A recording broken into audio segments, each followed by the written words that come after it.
like this, and you can remove it. Once it's removed, you'll see the actual unit is right here. Right now I have it pulled down. This is actually attached all the way up. It's pushed up like that. This unit is actually mounted inside. You see that little two screws right there. There's one right there, and then so there's also another one right there. That's right there, and then another one right there. It's mounted on there. This is the type of screw that's mounted on it, which is going this way. It faces upwards, and you just unfasten these two bolts that goes like this, and then you can just carefully pull this down.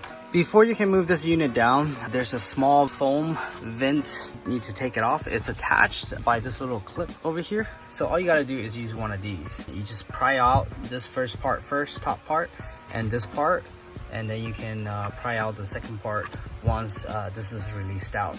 Otherwise you might damage this clip. Once this comes out, you can just move it to the side, and then you can access this unit, and you can unbolt this unit. Just pull it down carefully. All the wires are up here, you can see. All the wires are up there, and we can go to the next step. All right, so at this step, we do have the head units out from the car. I already did disconnect their main wire, which is this wire right here. This is the wire that I need to attach to the OEM wire. So there is a plug, look just like this in the back. All you have to do is lift this part, and then it will come up. Once you push this up, it should be able to slide out fairly easy. Just be careful you don't crank on it, that you will bend any pins. You don't want to do any of that stuff. We're gonna go ahead and connect the OEM harness into the new harness. And you just have to pull this lever up, make sure this is pointed down, and just plug it in carefully. Make sure you don't bend any pins. You're not trying to force it into the harness. It should just go in very easy. And once it's in, you just have to push this down and it's locked in. Now we're gonna connect this CarPlay harness into the back of the head unit. It goes in the exact same way, just make sure you face it directly this way. It should face down, it should face this way, and you just plug it straight in, and once it's in, and then you can shut this down, okay? All right, so I inserted down the right way. I went ahead, I shifted it sideways so you guys can see this. Once I got this connected, and just push it in carefully. All you got to do is push this lever down and snap it in. This lever should automatically seat this plug, and once it's seated, everything should be very snug and it's inside. Alright, so I have everything hooked up. Your main harness, after you get your main cable hooked up in there, it will be this harness right here. The harness in the back right here is hooked up, this one. That's your power, so you hook up the other end to here. And then this is an LVDS wire that you have. It's two purple heads. All you gotta do is take out this OEM wire from this purple plug right here. It's very easy. It's just one of these little tabs. You press in and you pull this plug up. It'll unhook very easily. So go ahead, unplug the OEM, plug into this new wire, and then plug the new wire into the head unit in the back. And once that's done, and it's an extension right here, you plug this in.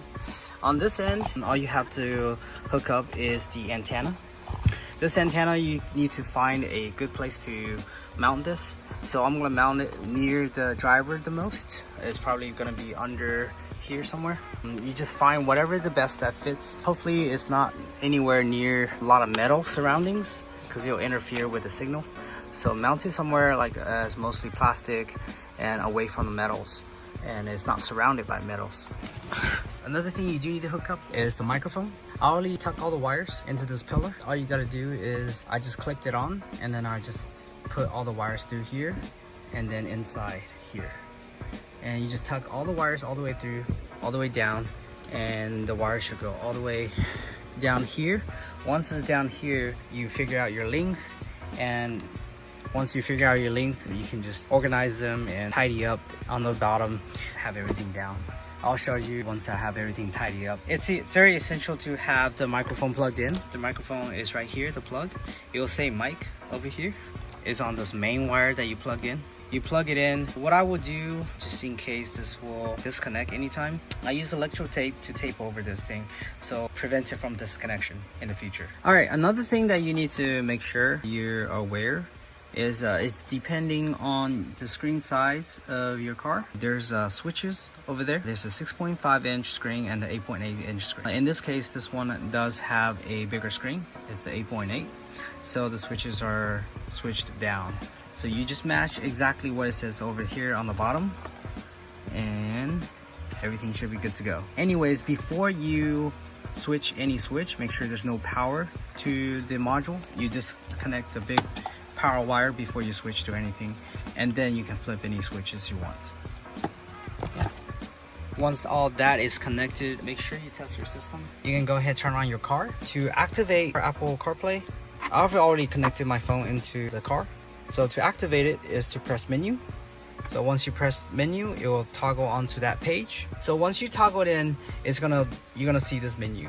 Once you see this menu, go ahead and go to Bluetooth and find what the car module Bluetooth is and connect through the car module Bluetooth. Once you connect to the car module Bluetooth, it's gonna prompt you to connect to Apple CarPlay. It should have 3 prompts. The first prompt is to connect to the Bluetooth. Second prompt is gonna ask you about the contact information that if you wanna sync it, you can say yes or no. It's depending on how you wanna do it. And the third one is said, would you like to use car Apple Play? And just go ahead, press yes. Once you press yes on the car Apple Play, you should go into this menu. So once you connect it, everything works well. This is actually